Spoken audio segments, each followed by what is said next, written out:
News में आप सभी दर्शकों का स्वागत है। मैं हूं आपके साथ मुबीना।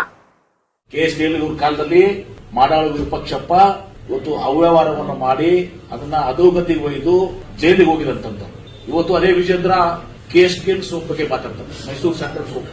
ಅವಾಗ ಏನ್ ಮಾಡ್ತಾ ಇದ್ರಿ? ಅವಾಗ ಯಾಕೆ ಕನ್ನಡದ ಅಸ್ಮಿತೆ ನಮ್ಮ ರಾಜ್ಯದ್ದು ಮೈಸೂರು ಸ್ಯಾಂಡಲ್ ನಮ್ಮ ಹೆಮ್ಮೆ ಅಂತ ವಿಜೇಂದ್ರಗೆ ಅರ್ಥ ಆಗ್ಲಿಲ್ಲ? ಆಗ್ಬೇಕಾಗಿದಲ್ಲ ಅವಾಗ ಮಾಡಾಳು ವಿಪಕ್ಷಪ್ಪ ಮಾಡಿದಾಗ ಇವ್ರು ಯಾರು ದನಿ ಎತ್ತಿದ್ರ? ಅವರು ನಮ್ಮ ಕರ್ನಾಟಕ ರಾಜ್ಯದ ಹೆಮ್ಮೆ, ನಮ್ಮ ಮೈಸೂರು ಸ್ಯಾಂಡಲ್ ಹಾಳಾಗಿದ್ದಂತ ಮೈಸೂರು ಸ್ಯಾಂಡಲ್ ಸೋಪ್ ಫ್ಯಾಕ್ಟರಿಯನ್ನ ಇವತ್ತು ದಿವಸ ನಾವು ಸುಸ್ಥಿತಿಗೆ ತಂದು ಇವತ್ತದನ್ನ ಮತ್ತೆ ಗತವೈಭವ ತಂದು ಒಯ್ದು ಒಂದು ಹಂತಕ್ಕೆ ಒಯ್ದಾಗ ಈಗ ಹೇಳ್ತಾರೆ ಯಾವುದೋ ಒಂದು ರಾಯಭಾರಿ ವಿಚಾರ, ಅದು ಪ್ಯೂರ್ ಬಿಸ್ನೆಸ್. ಯಾಕಂದ್ರೆ ಪ್ಯಾನ್ ಇಂಡಿಯಾ. ಮತ್ತೆ ಈಗಲೂ ಕೂಡ ನಾವು ಬಹಳ ಸ್ಪಷ್ಟವಾಗಿ ಹೇಳ್ಬೇಕಾಗ್ತದೆ. ನಿನ್ನೆ ಕೂಡ ಬಹಳಷ್ಟು ಜನ ಅವರು ಮಾತನಾಡ್ತಾ ಇದ್ದಾರೆ. ಈಗ ನಾವು 4-5 ಜನ ತೀರ್ಮಾನ ಮಾಡಿದಾಗ ಉಳಿದಂತ 2-3 ಜನ ಇವತ್ತು ದಿವಸ ಬೇರೆ ಕಡೆ ಎಂಗೇಜ್ ಆಗಿದ್ರು, ಬೇರೆ ಕಡೆ ಎಂಡೋರ್ಸ್ ಮಾಡಿದಾಗ ನಾವು ಪ್ಯೂರ್ ಮೆರಿಟ್ ಕಮಿಟಿ ಇವತ್ತು ದಿವಸ, ನಾನಲ್ಲ ಕಮಿಟಿ ಇವತ್ತು ದಿವಸ ನಿರ್ಧಾರ ತೆಗೆದುಕೊಂಡು ಇವತ್ತು ದಿವಸ ಇದು ಮಾಡಿದೆ. ಇವ್ರು ಯಾರು ಕೂಡ ಹಿಂದೆ ಅಧೋಗತಿ ಹೋಗಿ ಮುಚ್ಚಿ ಹೋಗುವಂತ ಸಂದರ್ಭದಲ್ಲಿ ಇವ್ರಿಗೆ ಯಾರಿಗೂ ಮೈಸೂರು ಸ್ಯಾಂಡಲ್ ನೆನಪಾಗಿಲ್ಲ. ಅವ್ರಿಗೆ ಈಗ ಎಲ್ಲರಿಗೂ ಮೈಸೂರು ಸ್ಯಾಂಡಲ್ ನೆನಪಾಗಿದೆ. ಅವ್ರು ಯಾರು ಬಾಯಿ ತೆಗೆದಿಲ್ಲ ಅವತ್ತು ದಿವಸ. ಆದ್ರೆ ಒಂದು ಮಾತ್ರ ಸ್ಪಷ್ಟವಾಗಿ ಹೇಳ್ತೇನೆ, ಕೆಲವೊಂದು ಸಂಘಟನೆಗಳು, ನಾನು ಹೆಸರು ಹೇಳಕ್ ಬಯಸಲ್ಲ, ಸರಿನೂ ಕೂಡ ಅಲ್ಲ, ಕೆಲವೊಂದು ಸಂಘಟನೆಗಳು ಕೆಲವರು ನಾವು ಮೊದಲೇ ತಿಳಿಲಾರ್ದು ನಾವು ಮಾತನಾಡಿದೀವಿ. ಈಗ ನಮ್ಗೆ ಅರ್ಥ ಆಗಿದೆ 18% ಶೇರ್ ಕರ್ನಾಟಕದ್ದು, 82% ಶೇರ್ ಹೊರಗಡೆ ಇದೆ. ಬೇರೆ ಬೇರೆ ರಾಜ್ಯದಲ್ಲಿ ಕೂಡ ನಾವು ಉಳಿದ ಕೂಡ ಕಂಪ್ಲೀಟ್ ಮಾಡಕ್ಕೆ ನಾವು ಇದನ್ನೆಲ್ಲ ಮಾಡಿದ್ದೀವಿ. ನಮಗೆ ಅದು ತಿಳಿದಿರಲಿಲ್ಲ ಮೊದಲು, ಹಾಗಾಗಿ ನಾವು ಸ್ಟೇಟ್ಮೆಂಟ್ ಕೊಟ್ಟಿದ್ವಿ ಅಂತ ಕೆಲವೊಬ್ರು ನನಗೆ ಒಂದು ದಿವಸ ಮಾತನಾಡಿದ್ದಾರೆ. ಅವ್ರ ಹೆಸರು ಬಹಿರಂಗ ಪಡಿಸಕ್ಕೆ ಬರೋದಿಲ್ಲ.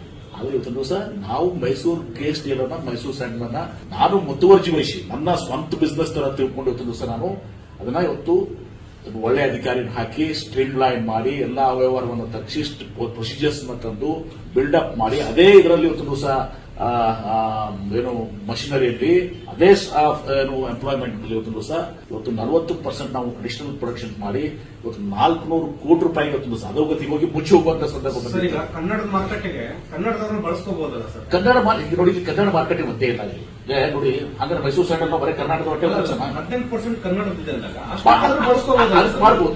ಅದು ದಟ್ ಇಸ್ ಓಪನ್. ಹಿಂದೆ ಧೋನಿ ಅವ್ರು ತಗೊಂಡಿದ್ರು, ಯಾಕೆ ಮಾತಾಡ್ಲಿಲ್ಲಪ್ಪ ನೀವು? ನಾನು ಇನ್ನೊಂದು ಹೇಳಿದ್ರೆ ಯಾರೋ ದ್ರೌಪದಿ ರಾಮಾಯಣ ಮಹಾಭಾರತನಾಗ ಅವರು ಕೂಡ ಬ್ರ್ಯಾಂಡ್ ಅಂಬಾಸಿಡರ್ ಮಾಡಿದ್ರು ಅಂತ.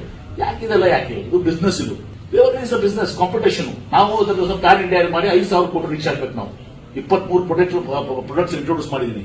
ಕನೋಜಿ ಕಳಿಸಿ ಪರ್ಫ್ಯೂಮ್ಸ್ ಮಾಡ್ತಾ ಇದೀವಿ. ನಿನ್ನೆ ಒಬ್ರು ಇಲ್ಲೇ ಬಂದಿದ್ದಾರೆ, ವಾರದ ಇಲ್ಲೇ ಇದ್ದಾರೆ. ಡಿಶ್ ವಾಷರ್ ಬರ್ತದಲ್ಲ, ಆ ಪ್ರಾಡಕ್ಟ್ ಇಲ್ಲ ನಮ್ಮ ಹತ್ರ ಅಂತೇಳಿ ಆ ಡಿಶ್ ವಾಷರ್ ಅನ್ನು ಆ ಪ್ರಾಡಕ್ಟ್ ಇದೆಲ್ಲ ಅದನ್ನು ಕೂಡ ತರ್ತಾ ಇದೀವಿ. ಒಂದು ಇದಕ್ಕೆ ಹೋಯ್ತಾ ಇದೀವಿ. ಅವಾಗ ಹಾಳಾಗಿದ್ದಾಗ ಇವ್ರು ಯಾರಿಗೂ ಪುಣ್ಯತಮರಿಗೆ ಕನ್ನಡ ಮೈಸೂರು ಸ್ಯಾಂಡಲ್ ನಮ್ಮ ಹೆಮ್ಮೆ ಯಾರಿಗೂ ಬರಲಿಲ್ಲ. ಈಗ ಎಲ್ಲಾ ಮಾಡಿ ಒಂದು ಹಂತಕ್ಕೆ ತಂದ ಮೇಲೆ ಇವ್ರಿಗೆಲ್ಲ ಸಡನ್ಲಿ ಮೈಸೂರು ಸ್ಯಾಂಡಲ್ ನೆನಪಾಗಿದೆ. लेटेस्ट न्यूज अपडेट्स के लिए YouTube एक्सप्रेस को सब्सक्राइब कीजिए, साथ में बेल आइकॉन को भी क्लिक कीजिए। साथ ही साथ लाइक, शेयर और कमेंट करना ना भूलिए।